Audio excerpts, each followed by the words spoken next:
बच्चों, कक्षा 11 भूगोल विषय की पुस्तक भौतिक भूगोल के मूल सिद्धांत, इस बुक का बच्चों चैप्टर नंबर 14 जिसका नाम है महासागरीय जल संचलन। इस नए चैप्टर की आज शुरुआत कर रहे हैं बच्चों हम।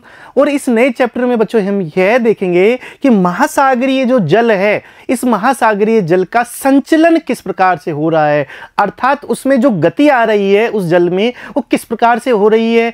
ऊर्ध्वाधर और क्षैतिज दोनों प्रकार की गतियों की हम चर्चा यहाँ पर करेंगे। तो बच्चों, इस चैप्टर के भाग 1 में हम विशेष रूप से तरंगों के बारे में भी चर्चा करेंगे। तो बच्चों तैयार हो जाइए 14वें चैप्टर के लिए। बच्चों, महासागरीय जल स्थिर न होकर गतिमान है। इसकी भौतिक विशेषताएं जैसे तापमान, खारापन, घनत्व तथा बाह्य बल जैसे सूर्य, चंद्रमा तथा वायु अपने प्रभाव से महासागरीय जल को गति प्रदान करते हैं। तो महासागरीय जो जल है बच्चों, ये स्थिर नहीं है। अमूमन तौर पर इसमें गति देखी जाती है और विभिन्न प्रकार की गति देखी जाती है। यहाँ पर बच्चों तरंगे हैं, यहाँ पर ज्वार भाटा है, ठीक है, और यहाँ पर विभिन्न प्रकार की गतियाँ यहाँ पर पाई जाती है। तो इन गतियों का कौन सा प्रभाव कहाँ पर देखा जाता है, इसके बारे में हम देखेंगे। और इसकी जो भौतिक विशेषताएं हैं जैसे कि तापमान, खारापन और घनत्व, ये इसकी भौतिक विशेषताएं हैं। इनके कारणों से, इन वजह से साथ में जो बाह्य बल लगते हैं, चाहे वो गुरुत्वाकर्षण बल हो या फिर वायु के द्वारा लगाया गया बल हो, इन बलों के द्वारा एक तो हो गया इसकी भौतिक विशेषताओं के कारण, और दूसरा जो बाह्य बल है, इन बलों के कारण बच्चों जो जल है वो गति करता है। दोनों प्रकार से गति करता है बच्चों, क्षैतिज भी गति करता है और ऊर्ध्वाधर भी, ऊपर नीचे भी गति करता है। दोनों प्रकार की गति यहाँ पर पाई जाती है। महासागरीय जल में क्षैतिज व ऊर्ध्वाधर दोनों प्रकार की गति होती है। महासागरीय धाराएं, लहरें क्षैतिज गति करती है। जो धाराएं हैं, धाराएं बच्चों हम देखेंगे कि जिस प्रकार से नदी प्रवाहित होती है स्थल भाग पर, उसी प्रकार से महासागरों में जल की विशाल मात्रा एक स्थान से दूसरे स्थान पर गति करती है, ठीक है, उसे हम धाराएं कहते हैं। ये क्षैतिज रूप से प्रवाहित होती है, ठीक है। उसी प्रकार से जो लहरें हैं ये भी क्षैतिज रूप से प्रवाहित होती है। यहाँ पर जो लहरें होगी बच्चों, उसमें विशेष बात यह है कि यहाँ पर जल गति नहीं करता। लहरों के अंदर जल गति ना करके केवल ऊर्जा ही गति करती है, ठीक है बच्चों। ज्वार भाटा ऊर्ध्वाधर गति से संबंधित है और महासागरीय धाराएं एक निश्चित दिशा में बहुत बड़ी मात्रा में जल का लगातार बहाव है। जो ज्वार भाटा है यह ऊर्ध्वाधर गति करता है, ऊपर नीचे, ठीक है। हम इसी चैप्टर में यहाँ पर इसका विस्तृत अध्ययन करेंगे। तो ज्वार भाटा ऊर्ध्वाधर गति करता है बच्चों। साथ में हम ये देखते हैं कि जो धाराएं और लहरें हैं ये क्षैतिज गति करती है। और इन गतियों के कारण क्या है, इन गतियों के जो दो मुख्य कारण हैं वो एक तो है कि भौतिक लक्षण है, भौतिक लक्षण जैसे तापमान है, लवणता है, घनत्व है, इन लक्षणों में अंतर होने के कारण, इन लक्षणों में बच्चों अंतर होने के कारण एक स्थान से दूसरे स्थान का अंतर पाया जाता है और उस वजह से जल गति करता है साम्यता बनाए रखने के लिए। और दूसरा जो कारण है वो है बाह्य बल। अब बाह्य बल कौन सा हो सकता है, गुरुत्वाकर्षण बल हो सकता है बच्चों, या फिर वायु द्वारा लगाया गया बल भी हो सकता है। इन वजह से यह गति करता है। जबकि तरंगे जल की क्षैतिज गति है। धाराओं में जल एक स्थान से दूसरे स्थान पर पहुंचता है, जबकि तरंगों में जल गति नहीं करता। तो तरंगों में क्या होता है, तरंगों में जल गति ना करके केवल ऊर्जा ही गति करती है, जल अपने स्थान पर ही बरकरार रहता है, ठीक है बच्चों। लेकिन तरंग के आगे बढ़ने का क्रम जारी रहता है। ऊर्ध्वाधर गति महासागरों एवं समुद्रों में जल के ऊपर उठने एवं नीचे गिरने से संबंधित है। ऊर्ध्वाधर गति का मतलब है जल का ऊपर उठना और नीचे गिरना, ऊपर उठना और नीचे गिरना, ये ऊर्ध्वाधर गति हो गई। और क्षैतिज गति का मतलब होता है एक स्थान से दूसरे स्थान पर गति या गमन होना। सूर्य एवं चंद्रमा के आकर्षण के कारण महासागरीय जल एक दिन में 2 बार ऊपर उठने एवं नीचे गिरते हैं, जिसे क्या कहते हैं, ज्वार भाटा कहते हैं। तो ज्वार भाटा में क्या होता है बच्चों, ज्वार भाटा में जो आकाशीय पिंड हैं, आकाशीय पिंड विशेष तौर पर यदि हम बात करें तो चंद्रमा और सूर्य, चंद्रमा हमारे नजदीक है, इस वजह से उसका प्रभाव, उसका गुरुत्वाकर्षण बल ज्यादा लगता है और सूर्य का भी गुरुत्वाकर्षण यहाँ पर मान्य है। तो दोनों आकाशीय पिंडों की वजह से इनके गुरुत्वाकर्षण के कारण यहाँ पर पृथ्वी पर जो ज्वार भाटा की स्थिति होती है, जिसे हम अध्ययन करेंगे। अधे स्थल से ठंडे जल का उत्प्रवाह एवं अवप्रवाह महासागरीय जल के ऊर्ध्वाधर गति के प्रकार है। जो अधे स्थल से ठंडे जल का उत्प्रवाह होना और अवप्रवाह होना, ये महासागरीय जल के ऊर्ध्वाधर गति के प्रकार है। तो इस प्रकार से यहाँ पर ऊर्ध्वाधर गति हुई। अब इसका पहला जो भाग है, पहली जो बात है वो क्या है, तरंगे है। तरंगों के बाद हम ज्वार भाटा भी देखेंगे, धाराएं भी देखेंगे, ठीक है बच्चों। लेकिन पहला हमारा है तरंगे। और तरंगे बच्चों यहाँ पर देखने वाली बात क्या है, तरंगे वास्तव में ऊर्जा है, जल नहीं। ये बहुत बड़ी बात है बच्चों। तरंगे जो होती है, हम ये देखते हैं कि जो हमने उसमें ऊर्जा दी, जो स्थितिज ऊर्जा थी, वो किस प्रकार से गतिज ऊर्जा में परिवर्तित हुई। जो गतिज ऊर्जा हुई तो ऊर्जा का ही प्रवाह होता है, ऊर्जा ही एक स्थान से दूसरे स्थान पर जाती है। और जब वो समाप्ति की ओर होती है, अर्थात वो तटों पर जब जाती है, तो जल ना जा करके वहां पर ऊर्जा समाप्त होती है और बुलबुलों के रूप में, जैसे कि जो कपड़े धोने का जो सर्फ होता है बच्चों, ठीक है, जो कपड़े धोने का जो सर्फ होता है, उस सर्फ की भांति बुलबुलों के रूप में, सफेद बुलबुलों के रूप में जाकर के समाप्त हो जाती है। क्या समाप्त होती है, ऊर्जा ही समाप्त होती है, ठीक है, जो कि महासागरीय सतह के आर पार गति करते हैं। तरंगों में जल का कण छोटे वृत्ताकार रूप में गति करते हैं। जो तरंगों के नीचे वहां पर जो जल है वो वृत्ताकार रूप से गति करते हैं, ठीक है।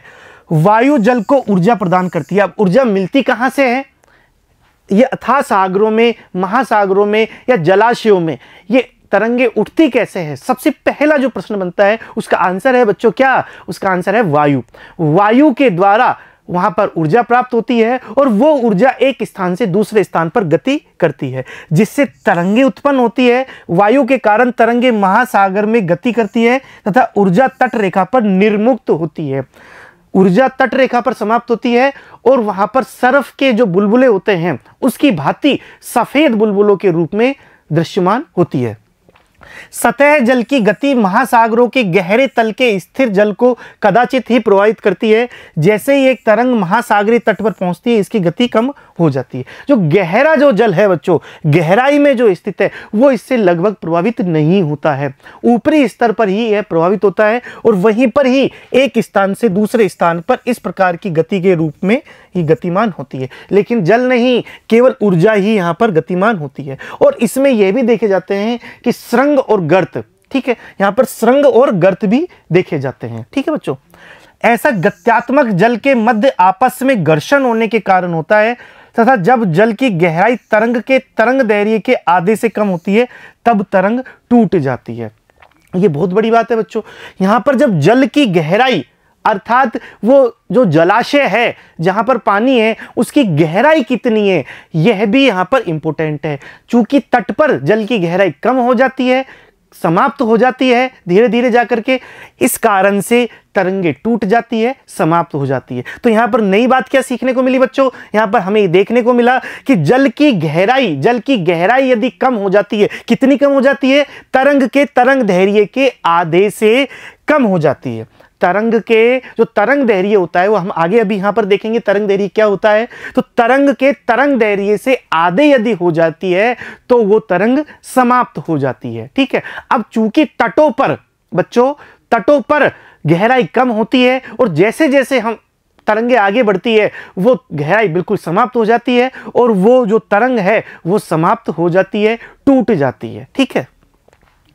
बड़ी तरंगे खुले महासागरों में पाई जाती है। तरंगे जैसे ही आगे की ओर बढ़ती है बड़ी होती जाती है तथा वायु से ऊर्जा को अवशोषित करती रहती है। विशाल महासागरों में या विशाल सागरों में बच्चों जैसे जैसे तरंगे आगे बढ़ती रहती है उसकी ऊर्जा भी आगे प्राप्त होती रहती है, अर्थात ऊर्जा की प्राप्ति होना लगातार रूप से और तरंगों का और ज्यादा ऊर्जावान होना और बड़ी तरंगे होना, ठीक है।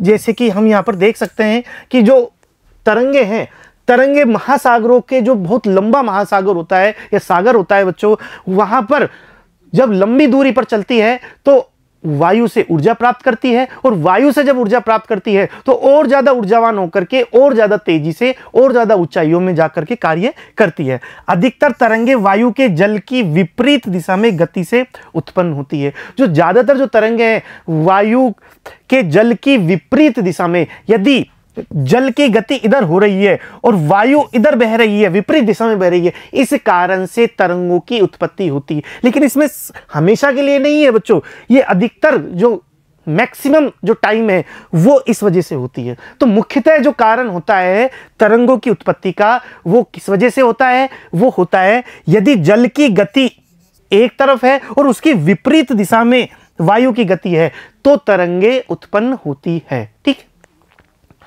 जब 2 नोट या उससे कम वाली समीर शांत जल में बहती है। अब ये 2 नोट क्या चीज है बच्चों?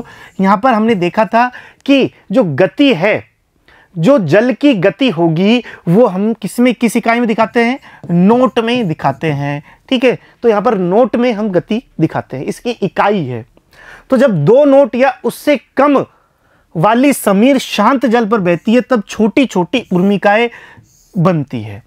छोटी छोटी उर्मिकाएं बनती है, छोटी छोटी चीजों के रूप में हमें दिखाई देती है, तथा वायु की गति बढ़ने के साथ ही इनका आकार बढ़ता जाता है जब तक इनके टूटने से सफेद बुलबुले नहीं बन जाते। तो जैसे जैसे हमने ये देखा बच्चों कि यहाँ पर कोई विशाल जलाशय है, ठीक है, यहाँ पर कोई विशाल जलाशय है और कोई वायु आई। वायु कैसी आई? 2 नोट या उससे कम वाली वायु आई। ठीक है, यहां से वायु बही, तो वायु जब बही तो यहां पर छोटी छोटी उर्मिकाएं यहां पर निर्माण होगी, छोटी छोटी उर्मिकाओं का निर्माण होगा जो यहां पर बनती है। और जैसे जैसे ये आगे बढ़ती है, जैसे जैसे आगे बढ़ती है वायु से ऊर्जा प्राप्त करती है। वायु से ऊर्जा प्राप्त करने के बाद ये और ज्यादा विशाल में बनती जाती है और आखिर में कहां पर समाप्त होती है? जहां पर जो जल की जो गहराई है वो कम हो जाती है, अर्थात तटों पर जाकर के ये समाप्त हो जाती है और सफेद बुलबुलों के रूप में हमें दिखाई देती है। तट के पास पहुंचने, टूटने तथा सफेद बुलबुलों में सर्फ की भांति, किसकी भांति? जैसे कि कपड़े धोने का जो सर्फ होता है उसकी भांति घुलने से पहले तरंगे हजारों किलोमीटर की यात्रा करती है। तो हजारों किलोमीटर की यात्रा करती हुई जो तरंगे तटों पर पहुंचती है और वहां जाकर के समाप्त हो जाती है। यहां पर बच्चों हम देख सकते हैं कि तरंगों का जो प्रवाह है वो इधर की तरफ है, तरंगों का प्रवाह इधर है और यहां पर द्रोणिका उभार है और यहां पर भी द्रोणिका उभार है और यहां पर शीर्ष पतन है और यहां पर शीर्ष का पतन है। अर्थात यहां पर यदि विशिष्ट रूप से हम देखें तो वायु चली, वायु जब चल रही है बच्चों तो वायु चलने के पश्चात यहाँ छोटी छोटी उर्मिकाओं का निर्माण होगा, या छोटी छोटी उर्मिकाओं का निर्माण होगा और निर्माण होने के पश्चात जैसे जैसे वायु आगे बढ़ी तो वायु से ऊर्जा प्राप्त करते जाते हैं और ये विशाल मात्रा में इनका आकार बनता जाता है। अब इनकी किस प्रकार से गति होती है इसके बारे में देख लेते हैं कि यहां पर जो गर्त है, यहां पर बच्चों ये गर्त है, ये गर्त, ये श्रृंग गर्त का एक समानांतर श्रृंखला बनी। ठीक है, श्रृंग और गर्त का समानांतर श्रृंखला बनी। यहां पर जो गर्त है ये आगे जाकर के शीर्ष का निर्माण करेगा। ठीक है, और शीर्ष बनने के बाद फिर ये गर्त का निर्माण करेगा। तो जल तो यहां पर स्थित है, यहां पर हम देख रहे हैं कि जल तो यहां पर स्थित है, यहीं पर ये है, जल अपने स्थान पर है, लेकिन ऊर्जा आगे प्रवाह हो रही है, ऊर्जा का प्रवाह आगे की ओर हो रहा है। ठीक है, तो यहां पर शीर्ष पतन और द्रोणिका उभार, द्रोणिका का नया उभार हो रहा है और शीर्ष का पतन हो रहा है। शीर्ष का पतन होने के बाद फिर यह आगे जाकर के द्रोणिका का उभार होगा, नई द्रोणिका बनेगी, फिर शीर्ष का पतन होगा। इस प्रकार से एक स्थान से दूसरे स्थान पर ऊर्जा का स्थानांतरण होता रहता है। ठीक है बच्चों, एक तरंग का आकार एवं आकृति उसकी उत्पत्ति को दर्शाता है कि वो जो आकार और आकृति किस प्रकार की है वो बताता है कि उसकी उत्पत्ति कहां से और कैसे हुई है। युवा तरंगे अपेक्षाकृत ढाल वाली होती है, ढाल वाली होती है युवा तरंगे। ठीक है, क्योंकि उसमें ऊर्जा ज्यादा होती है तथा संभवतः स्थानीय वायु के कारण बनती है, स्थानीय वायु के कारण ये ज्यादा बनती है। कम एवं नियमित गति वाली तरंगों की उत्पत्ति दूरस्थ स्थानों पर होती है और संभवतः दूसरे गोलार्धों में होती है।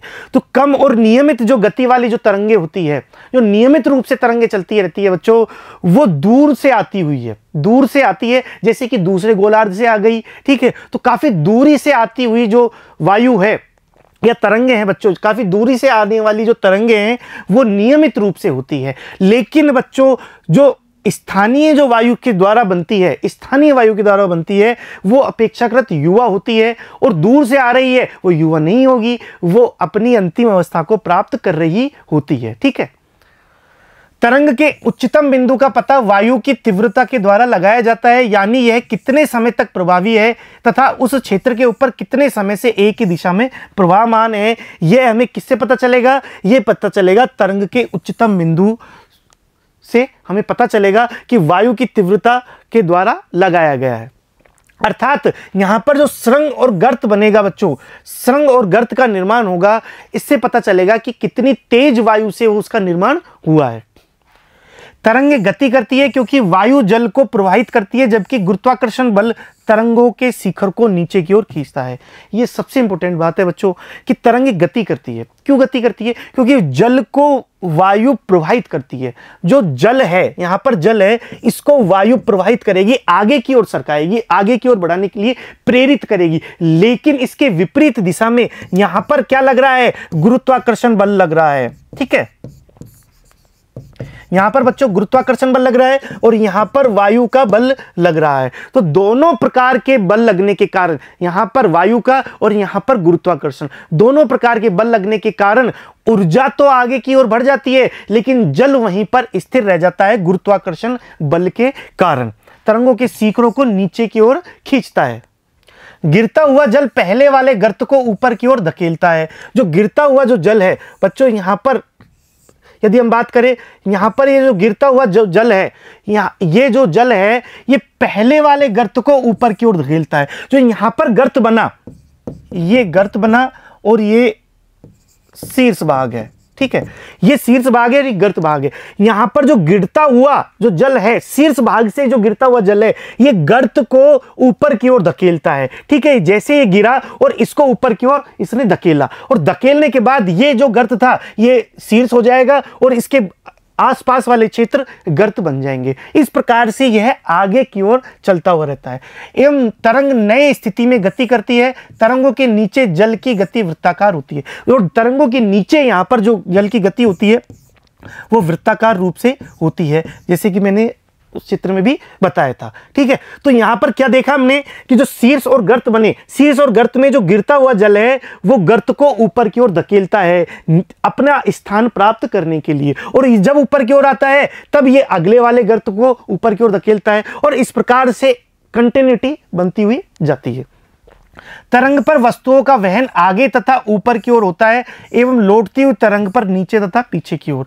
तरंग यदि वस्तु वहां पर है तरंगों के ऊपर, तो वो आगे की ओर और ऊपर की ओर इस यहां पर कार्य करेगा, और लौटती हुई तरंग पर नीचे की ओर और पीछे की ओर कार्य करेगा। ये सिंपल सी बात है। यहां पर इस चित्र के द्वारा बच्चों हम देख सकते हैं कि तरंग का स्ट्रक्चर किस प्रकार से होता है, तरंग किस प्रकार से बनी हुई होती है। यहां पर ये शीर्ष स्थिति है। ठीक है, और ये गर्त बनी, फिर वापस शीर्ष बना और ये गर्त बना। इस प्रकार से शीर्ष और गर्त का कंटिन्यूटी यहां पर हम देख सकते हैं। यहां पर यह भी देख सकते हैं कि दो शीर्षों के मध्य जो दूरी होती है, दो शीर्ष या दो गर्तों के मध्य, दो शीर्ष कह दो या दो गर्त कह दो, बात बराबर है, उन दोनों के जो मध्य की जो दूरी होती है उसे तरंग लंबाई या वेवलेंथ कहते हैं। ध्यान कर लेना है बच्चों कि तो तरंग लंबाई होगी या वेवलेंथ होगी, उसे किसे कहते हैं? दो शीर्षों या दो गर्तों के मध्य की जो दूरी होती है उसे तरंग लंबाई कहते हैं।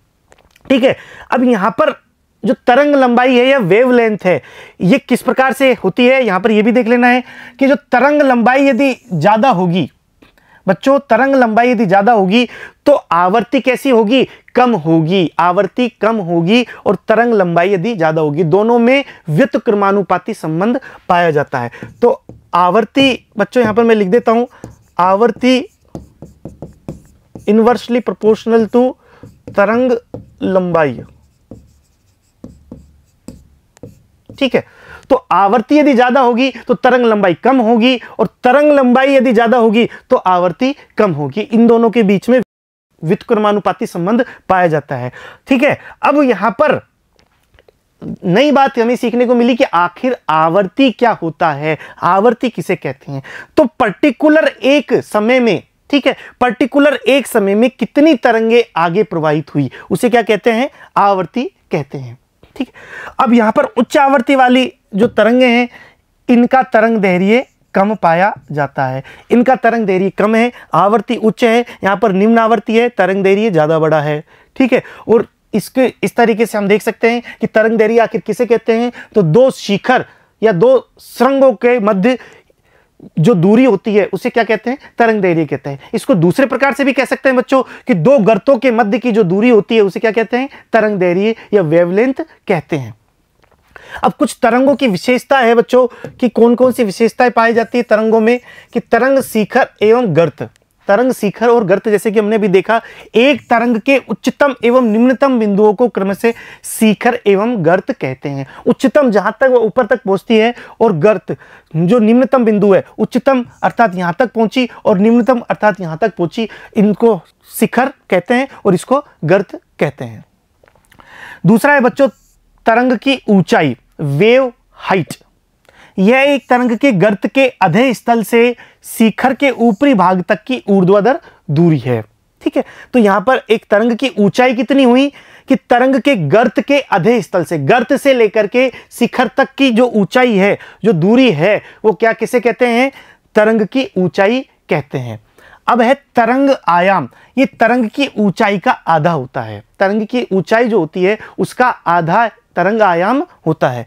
अब तरंग काल है बच्चों, तरंग काल एक निश्चित बिंदु से गुजरने वाले दो लगातार तरंग शिखरों या गर्तों के बीच का समय अंतराल होता है।